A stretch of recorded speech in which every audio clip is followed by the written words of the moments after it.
ବାର୍ଷିକ ଉତ୍ସବ ଦିନ ପହଞ୍ଚୁ ପହଞ୍ଚୁ କଲେଜରେ ଆଗ ମୁଁ ପଳେଇ ଯାଇଥିଲି ଖନ୍ଦାଶାଳକୁ ପଚାରିବା ପାଇଁ ରିଲୁ ସାର୍ଙ୍କୁ ଯେ ଖାଇବା କେତେ ବାଟ ପର୍ଯ୍ୟନ୍ତ ଗଲାଣି। ପରେ କମନ ରୁମ୍କୁ ଯାଇ ଦେଖେ ତ ମ୍ୟାଡାମ ମାନେ ସମସ୍ତେ ପିଲାମାନଙ୍କର ସାର୍ଟିଫିକେଟ ଲେଖାରେ ବ୍ୟସ୍ତ ଥିଲେ। ତା ସାଇଡ୍ ପିଲାମାନେ ଅତିଥିମାନଙ୍କ ପାଇଁ ଶ୍ରଦ୍ଧାର ସହିତ ପୁଷ୍ପଗୁଚ୍ଛ ତୋଡ଼ା ପ୍ରସ୍ତୁତ କରିଥିଲେ। ଆଉ ତା ସାଇଡ୍ରେ ପିଲାମାନେ ମେକଅପ୍ ବି ହେଉଥିଲେ ଆଉ ପ୍ରିପେୟାର ହେଉଥିଲେ ତାଙ୍କ ଡ୍ରାମା ପାଇଁ।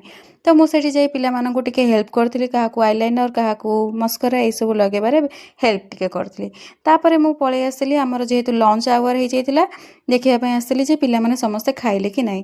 ତ ପିଲାମାନେ ଖାଇସାରିଲା ପରେ ଆମେ କ'ଣ କରିଥିଲୁ, ମ୍ୟାଡ଼ାମ ସାର୍ ମାନେ ସମସ୍ତେ ଯାଇକି ଲାଇନରେ ଠିଆ ହେଇ ଖାଇବା ଆଣିଥିଲୁ ଆଉ ମିଶିକି ସମସ୍ତେ ଖାଇଥିଲୁ।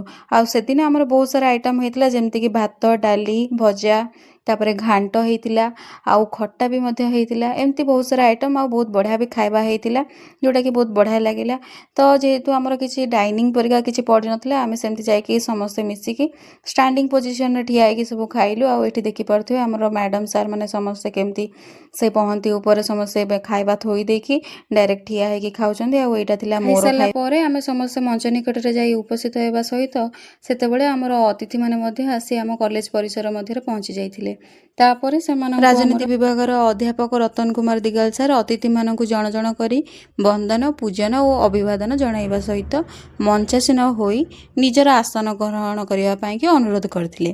ଏବଂ ପରେ ଆମ ବିଦ୍ୟାଳୟର ପିଲାମାନେ ଅତିଥିମାନଙ୍କୁ ପୁଷ୍ପଗୁଚ୍ଛ ଏବଂ ଫୁଲ ତୋଡ଼ା ଦେଇ ସ୍ୱାଗତ କରିଥିଲେ। ଏବଂ ତାପରେ ସମସ୍ତ ଅତିଥିବର୍ଗଙ୍କୁ ଅନୁରୋଧ କରିଥିଲେ ମହାପ୍ରଭୁ କାଳିଆ ସାଆନ୍ତଙ୍କ ମୂର୍ତ୍ତି ନିକଟରେ ଦୀପ ପ୍ରାଜ୍ୱଳନ କରି ଏହି ଉତ୍ସବଟିକୁ ଉଦ୍ଘାଟନ କରିବା ପାଇଁ। ଏହା ପରେ ପରେ ଆମର ସମସ୍ତ ଅତିଥିବର୍ଗଙ୍କୁ ଉପଢୋକନ ଏବଂ ପୁରସ୍କାର ଦେଇ ସେମାନଙ୍କୁ ସମ୍ମାନିତ କରାଯାଇଥିଲା ଜଣ ଜଣ କରି।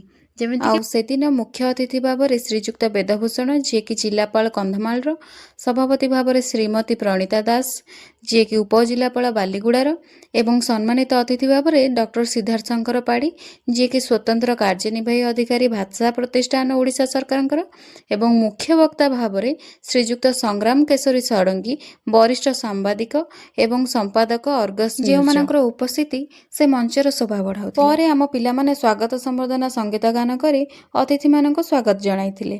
ତାପରେ ଅଧ୍ୟକ୍ଷ ଦୀନବନ୍ଧୁ ମହାନ୍ତି ସାର୍ ଅତିଥି ପରିଚୟ ପ୍ରଦାନ କରିଥିଲେ।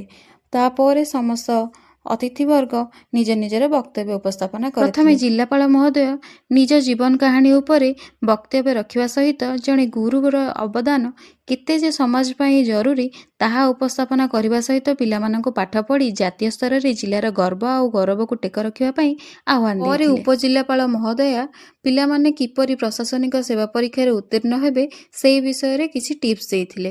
ତାପରେ ଆମର ମୁଖ୍ୟ ବକ୍ତା